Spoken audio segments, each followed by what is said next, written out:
여러분, 우리나라가 이제 본격적인 초고령 사회로 들어섰다는 사실 알고 계셨나요? 이제 노인이 젊은이보다 많은 시대가 되었습니다. 불과 몇 년 전만 해도 고령 사회에 들어선 지 얼마 안 됐는데 이렇게 빠르게 변화하고 있습니다. 그렇다면 이런 변화 속에서 우리는 어떻게 대비해야 할까요? 일본을 보면 우리의 미래가 보입니다. 우리보다 20년 먼저 초고령 사회에 진입한 일본을 보면 미래를 미리 예측해 볼 수 있습니다. 일본에서는 지금 간병에 지친 자녀들이 부모를 돌보지 못하고 유기하는 일도 벌어지고 있습니다. 또 경제적으로 어려움을 겪는 노인들이 감옥을 스스로 선택하는 사례도 늘어나고 있습니다. 심지어 고려장이라는 단어가 다시 등장할 정도로 심각한 상황이죠. 우리나라는 어떨까요? 사실 현실은 더욱 심각합니다. 한국은 OECD 국가 중 노인 빈곤율이 가장 높습니다. 65세 이상 가구 수의 절반 가까이가 월 평균 근로소득 100만 원 미만으로 살아가고 있습니다. 그리고 자녀가 부모를 부양하는 게 점점 어려워지면서 60, 70대 노인이 8, 90대 부모를 돌보는 노노부양이 늘어나고 있습니다. 간병비 역시 미리 준비하지 않으면 감당하기 어렵습니다.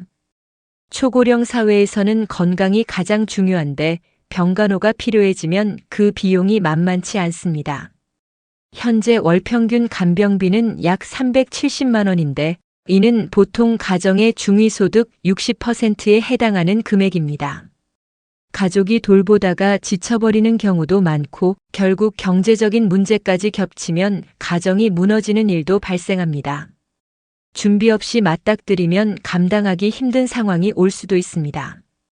이런 부담을 줄이기 위해서는 개인적으로도 미리 대비하는 것이 중요합니다. 노후 준비가 충분하지 않으면 초고령 사회에서 살아가기 어려워질 수 있습니다. 그럼 우리는 어떻게 노후를 대비해야 할까요? 준비는 미리미리. 노후를 준비한다고 하면 많은 분들이 연금만 잘 받으면 되겠지라고 생각하시는데요. 이제는 단순히 저축만으로는 해결이 되지 않습니다. 국민연금은 물론이고 개인연금도 함께 가입해서 노후 소득을 늘리는 것이 중요합니다. 부동산이 있다면 이를 활용해 안정적인 현금 흐름을 만드는 것도 고려해야 합니다. 퇴직 후에도 소득을 창출할 수 있는 일자리나 창업을 미리 계획해보는 것도 좋은 방법입니다. 세금을 줄여야 합니다. 노후 자금이 충분하더라도 세금 부담이 크면 힘들어질 수 있습니다. 연금 소득세 절감 방법을 찾아보고 노후를 대비할 수 있는 세제 혜택을 적극 활용하는 것이 필요합니다. 상속세와 증여세에 대한 대비도 미리 해두어야 가족 간 재산 이전이 원활하게 이루어질 수 있습니다. 간병 부담을 덜어주는 방법을 찾아야 합니다.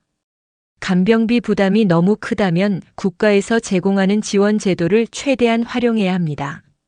장기 요양보험을 잘 활용하면 요양시설이나 간병 서비스를 지원받을 수 있습니다.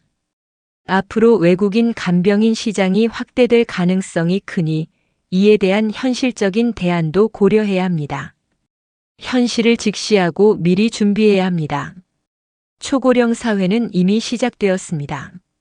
준비 없이 맞닥뜨리면 경제적으로나 정신적으로 큰 어려움을 겪게 될 수 있습니다. 일본의 사례를 보면 노후 준비를 제대로 하지 못한 사람들이 점점 더 힘든 상황에 처하고 있습니다. 현실을 알고 대비하는 것은 빠를수록 좋습니다. 노후 대비, 절세, 상속 계획을 철저히 세워야 하고 간병비도 미리 준비해야 합니다. 지금부터 준비한다면 초고령 사회에서도 안정적인 삶을 유지할 수 있을 것입니다.